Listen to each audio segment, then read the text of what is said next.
Human ang sobra tuig nga pagpaundang sa operasyon sa Roxas Night Market, balik operasyon na kini kagabi diin ubay-ubay ang nisulod. Ani report ni Argil Relator. Una pa man giablihan sa publiko, gisiguro gayod sa security cluster sa Davao City nga luwas ang mga taong musulod sa unang adlaw sa pagbalik operasyon sa Roxas Night Market kagabi. Dagsa ang mga dabawenyo nga nang hinam-hinam nga makapalit sa mga pagkaon ug uban pa nga ilang paborito sa night market. Gawas sa seguridad, gisiguro gayod nga mapatuman ang health protocols. Sa entrance pa lang, dunay hand washing area nga gimutar. Sumala sa Davao City Police Office, niabot sa suma total 4,500 ang estimated crowd kagabi. Apan dili dungan nga nisulod, gikan alas 5 sa hapon hangtod alas 11 sa gabi. No violators were reported.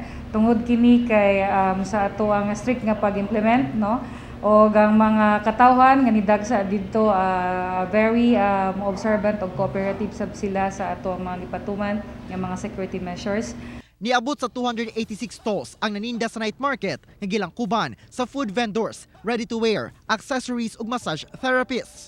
Sumala sa City Economic Enterprise, kabahin ang pag-abli balik sa Roxas Night Market sa mga pamaagi sa Davao LGU aron mabalik ang andar sa ekonomiya sa syudad. Ako si Argil Relator para sa One Mindanao.